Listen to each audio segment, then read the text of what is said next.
زمون د فقه باغی کی دا راغلی دی چې ويكره تحریما جماعه النساء چې مکروه تحریمی دی جماعت د زنانو چې زنانا نور زنانو ته د جماعت سره مز نشي کولی امامتي ولا نشي کولی دا مکروه تحریمی ده او بیا خصوصا په رمضان کې وای په پلاني ځای کې تراویح کیږي نو منګه التزو زنانه وای منګه التزو باغی خزه په شاده ودری ګل دیو جنې د تراویح کی نو تراویح منظم نشي کولای په زنانه پسې ولو فی صلاه التراویح تر شامي عبارت دی ولو فی صلاه التراویح اگر چې د تراویح منځوري نه بیا هم نشي کولای مکروه دي. عائشہ صدیقه رضی الله تعالی عنها د رمضان المبارک په میاشت کې به هغه زنانو ته تراویح ورکولې او مخکینی سب کې د زنانو په منځ کې به ودرېدل په هغه سب کې ته النساء زنانو ته به د جمع منځ ورکاو د تراویح منځ به ورته ورکاو ته څنګه وای چې نشته دی ورقه د رسول الله صلی الله علیه وسلم ته حکم کړو ول چې د په کور کې خپل زنانو له د تراویح منځ ولا ورکا الګ ته څنګه دې نه انکار کې د الله بنده اختار او د شان نور کتابونه دا دین هم نه خبرو د شامع عبارت دی دا د شامع عبارت نه د در مختار عبارت دی هغه کوي چې یکره تحریما بیرست بابریکټ کې را بن کړي و جماعت النساء ولا التراويح ولا التراويح نه ولا التراويح د عبارت دی زنانو د پاره د جماعت منځ و دا الحمد لله الذي جعل التوحيد عاليه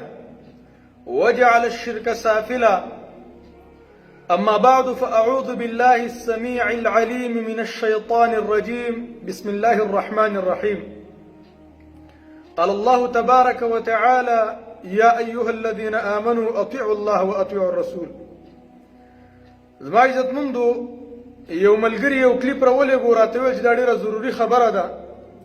اول زمنګ په ځګن کې ځنې زنانه دي د رمضان المبارک تراویح هغه په جمع باندې ورکیا حدود یو بدعتي مولا دی وغه دا خبره کوي چې هغه د رمضان مبارک تراویح دا په جمع باندې نشته او زنانه په جمع باندې نشي ورکولې د ټولو نه مخکې خو موږ دا خبره وکړو د یو سړی عقل سالمي فطرت برابري هغه به اخذ د قران او سنت نه کوي نه د فقه نه ده هغه د خرافات له ډک کتابونه یو څو احادیث د دې په اړه کې وایم او دغه احادیث د دې مشران امر نقل کړي دي. أول حديث عن عائشة عائشة رضي الله تعالى عنها رواية دي وأنها كانت تؤم النساء في شهر رمضان فتقوم وسط عائشة رضي الله تعالى عنها در رمضان المبارك بميش كبه زنانو تا إمامتي وركولا تؤم النساء زنانو إمامتي بكولا في شهر رمضان قرأ در رمضان المبارك بميش كي دا بكولا فتقوم عائشة بودري دلا دا الصف منس كي بودري دلا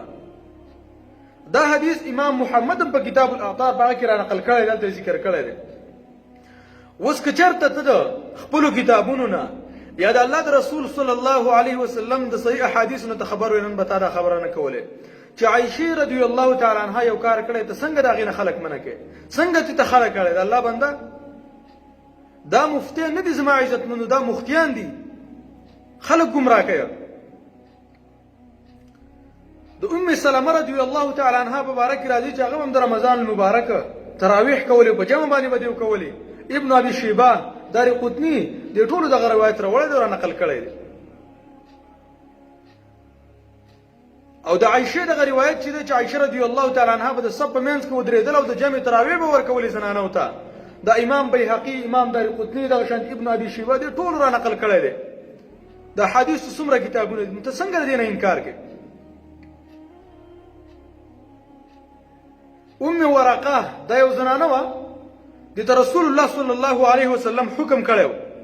ویل ته د خپل کور زنانه وله په خپل کور کې امامتي کوه په خپل کور کې وله امامتي کوه اوس ته د الله د رسول صلی الله علیه وسلم د هغې نه ته ښه پوهېږي چې ته رالګې د الله بنده او خلک د نیکو اعمالو نه د دیني کارونو نه ته خلک منع کوي. دا روایت امام ابو داود را نقل کړی په کتاب الصلات کې باب امامة النساء په هغه کې را نقل کړی او ابن خزیمه او دغه شان امام بیهقي هم را نقل کړی او کله دې خبرو ته موږ وګورو لکه زمونږ فقه دا لیکلي تا دلته فقه او قرآن او سنت دا تر یو بل سره ټکراو مطلب دا فقه ځان نه یو څیز دی او دغه شان قرآن او سنت ځان نه ته داسې ثابتې لکه که دا ستاسو فقه یو نو والله العظیم که دا موږ ومنو احنافو کتاب دی در مختار او دغه شان نور کتابونه دا د دین هم نه دی خبر د شامع عبارت دی دا د شامع عبارت نه دی د در مختار عبارت دی هغه کوي چې یکره تحریما بیرسته بابریکټ کې را باندې کلی و جماعت النساء ولا التراويح ولا التراويح نه ولا التراويح د څه عبارت دی زنانو د پاره د جماعت منځ وې دا مکروه تحریمی دی الکه دا حکم تاریخ کوم ځنه واخد الله باندې او دا عبارت چې پاسل کې دا عبارت نو دا عبارت دا د شامع عبارت نه دی بلکې دا د مختار او دغه شان دی عبارتونه دي دا شامع عبارت نه دی نو دوی وزمونږه کنز دا لیکلي او شامع دا لیکلي او هدايه دا لیکلي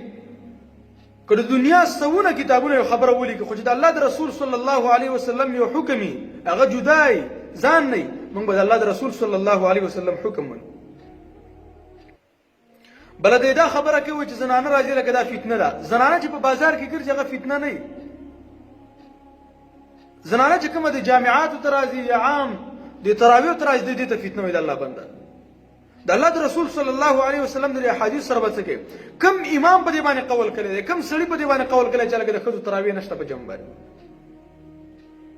لږ د قرآن او سنت فهم حاصل کړي دا دینه والله العظیم دا صرف په پټکو په ګیرو باندې نه دی ګوره دا حقیقي او جوهر علم غواړي ګوره